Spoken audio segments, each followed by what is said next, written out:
Hi, welcome to my garage. Today I'm going to show you how to make a Raspberry Pi that is also a media server and also a Wi-Fi router that you can take with you to hotel rooms, and you can watch your favorite movies and TV shows on the go. I use it in my truck so that my kids watch their favorite TV shows while on the road traveling somewhere, because I don't have internet on my truck. Let's go. I'm going to show you how to do it. Oh, on there. So to get started, you're going to need a Raspberry Pi 4 or a Raspberry Pi 3. I don't recommend using the 2 or the 1 because it doesn't have enough processing power. I know that Raspberry Pis are kind of hard to find right now, so a comparable alternative will do just fine. You're also going to need a hard drive with movies on it, a power source, an Ethernet cable, and an SD card. I also like to use this in the car, and my Raspberry Pi 4 can be powered by USB-C, so I use a Nintendo Switch car charger to power my Raspberry Pi server in my car for road trips. So anyways, let's get started. The software you're going to need is going to be called, for the media server, it's Jellyfin. It's kind of like Plex if you ever use Plex, but you're also going to need something called RaspAP. This software basically you copy this into the terminal and it turns your Raspberry Pi into a router. It's pretty cool. And you're also going to need Raspberry Pi Imager so that you could get the SD card get the OS onto the SD card. So now let's go to open up Raspberry Pi Imager. I am going to choose Raspberry Pi OS, and I will choose the 64-bit Pi OS version. I want the one with the desktop because I plan on putting some games on here and plugging it into the TV when we're traveling so the kids can play games. Next, you're going to click the gear icon down here, and you're going to want to pre-fill out your settings. We've been watching Harry Potter a lot lately and playing the new Harry Potter game, or the new Hogwarts game. And so I've been redoing my network as Harry Potter themed, and so my mobile network's going to be Hogsmeade and my home network's going to be Hogwarts. It's just something fun I like to do. But so I'm going to click Enable SSH, use password authentication, Pi, and then your super secret secure password. Go ahead and set up your time zone. Do not set up the wireless LAN yet because we're going to be doing that later. So click save, choose storage, and make sure that you click the correct storage, and then click write and click yes and type in your password. And this is going to take a while, so I'm going to come back to this.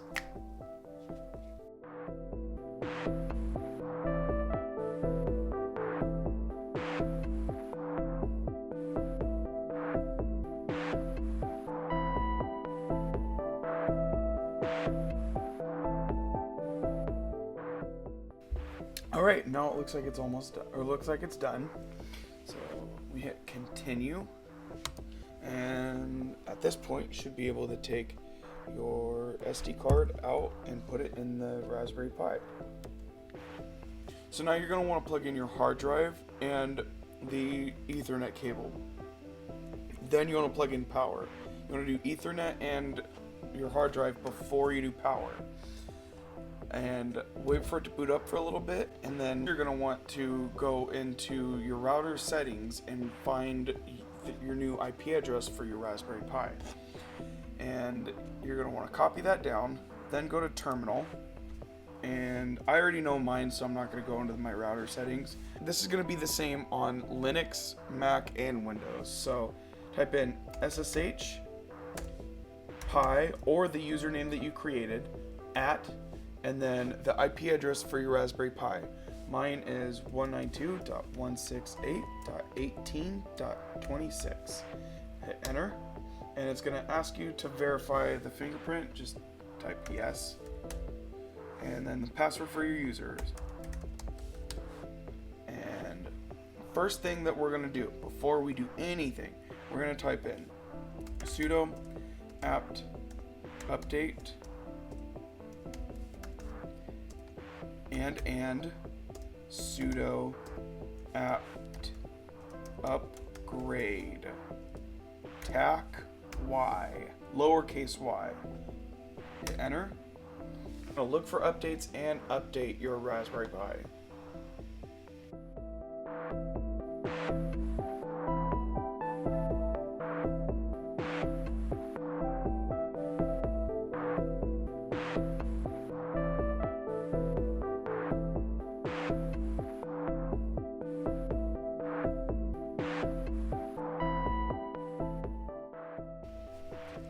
In order to use my hard drive, I need to use expat-fuse, so I'm going to install that now. Sudo, there we go. Apt install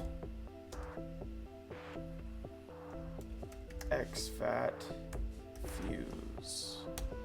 I wrote the next few commands on a sticky note to make my life easier, so I'm just going to copy and paste them here. I'm going to put them down under the description below. But basically I have to manually mount my hard drive in order to get this to work with Jellyfin. So to do that, we're going to make a directory called media in the mount folder. Oh, come on.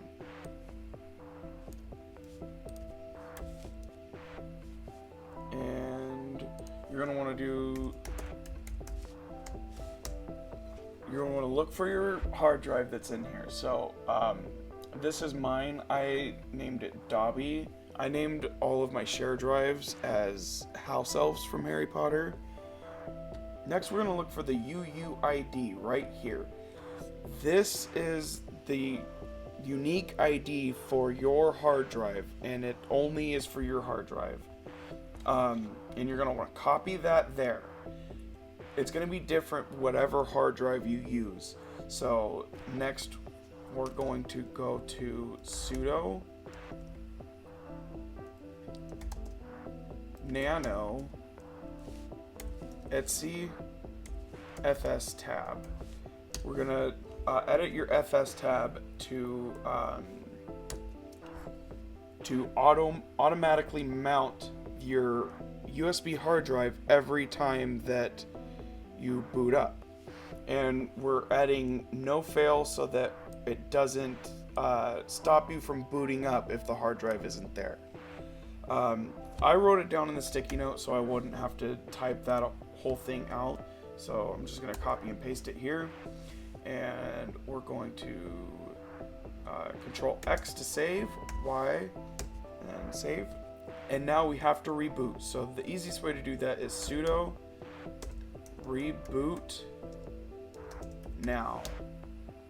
And now we'll just wait. Once you're rebooted, you're going to want to hit the up arrow to automatically type the command back in, type the password, and let's check to make sure that everything is working properly. So ls mount media, and it shows up. Perfect. So the next thing we're going to do is install RaspAP, and this is a straightforward process. You just copy and paste. So let's go over to the website. We go to Quick Start. So the next thing we're going to do is install RaspAP. So you go click Start, and we already did the update. And now we have to set up the Wi-Fi country. So we go back to our terminal and we type in sudo raspi-config and enter.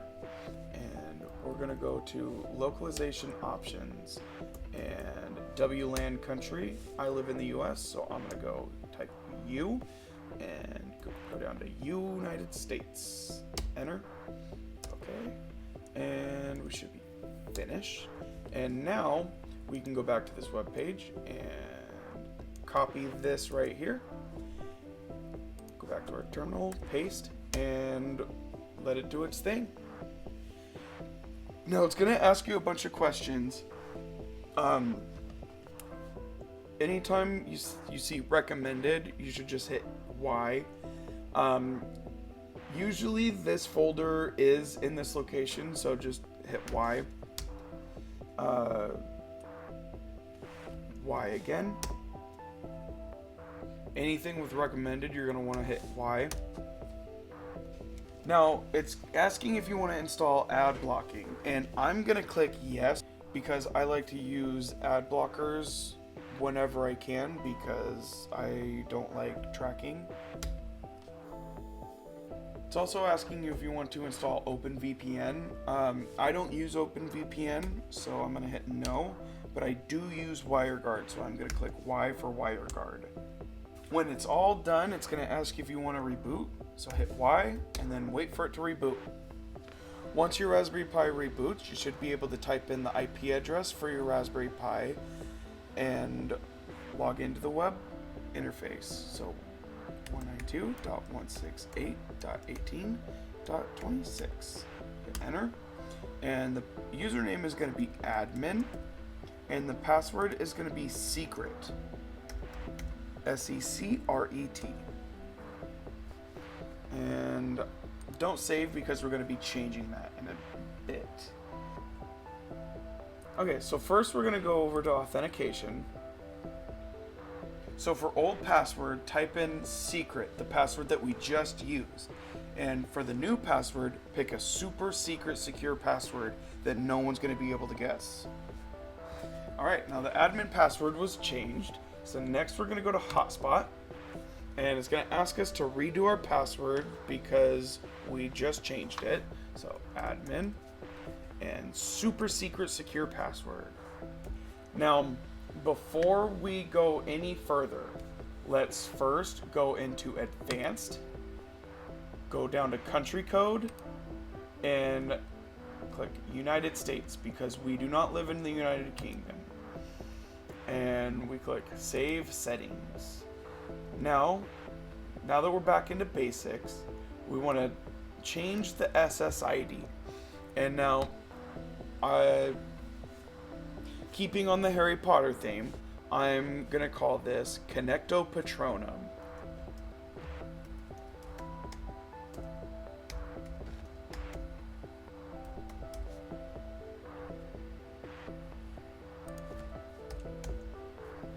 And for wireless mode, I want to pick AC because that's the fastest. And we'll click Save Settings. And next, we want to change the password for our Wi-Fi. So go to Security. And for PSK, that stands for Pre-Shared Key, delete change me. And this is going to be a Wi-Fi that I share with people. So I don't want it to be super secure, but something that people I don't know can't guess. But I'm going to pick Hogsmeade. And then go down to Save Settings. And now we're done with the hotspot. We created our hotspot. After you change the name and everything, you have to click Restart Hotspot. And that reloads all your settings.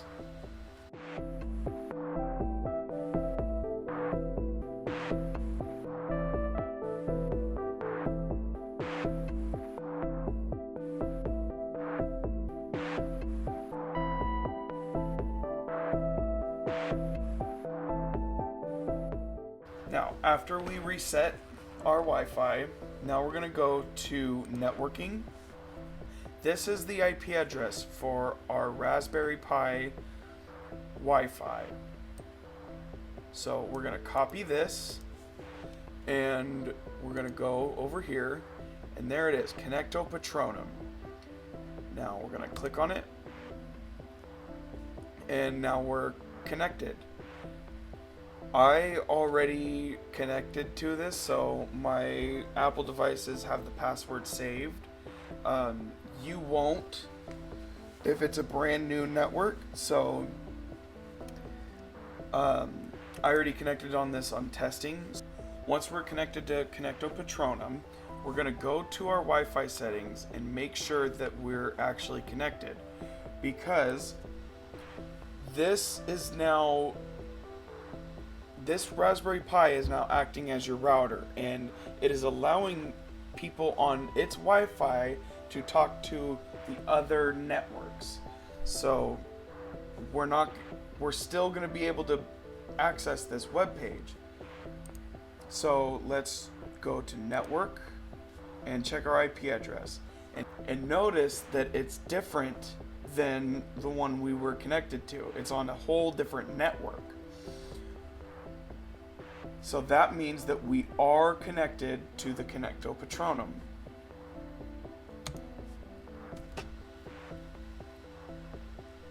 Great, so our Wi-Fi setup is done. Now we're ready to install Jellyfin. Go over to jellyfin.org and click Download Now. Since we're on a Raspberry Pi, we want to do Debian and Ubuntu official. And go to Install Instructions, and we're just going to copy this right here.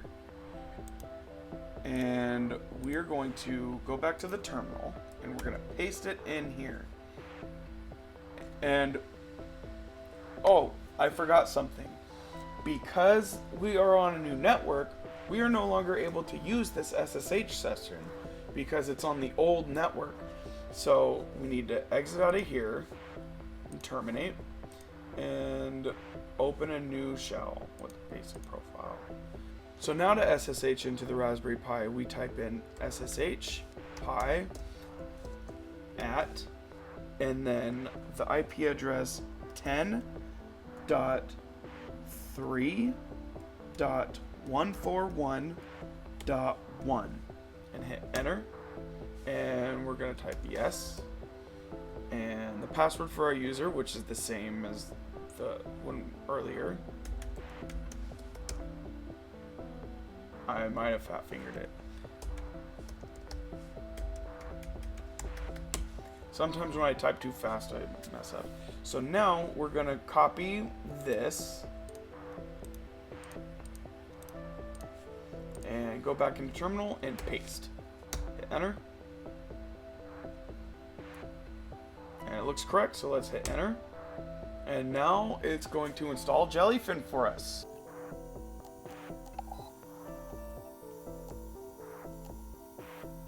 Once it's done installing, we should be able to go over to our web browser and type in the IP address for our Raspberry Pi, 10.3.141.1, and then we're going to type a colon and then 8096 because this is the port number for Jellyfin. Next, we should be able to click next. You can pick a different admin account, but I'm just going to keep with the same Jellyfin, and I'm going to do the same super secret secure password that I did for the web GUI.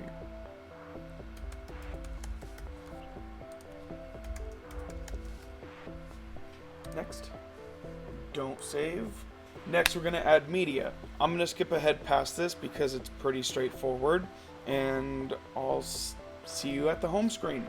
Alright, when you get to this screen, you're going to want to make sure that allow remote connections to this server is checked, because we want to allow people to log into this network and to get movies onto their devices. We don't want to automatically forward public ports though, because we're not trying to access this outside of our Raspberry Pi network. So click next. And we're all done. Finish.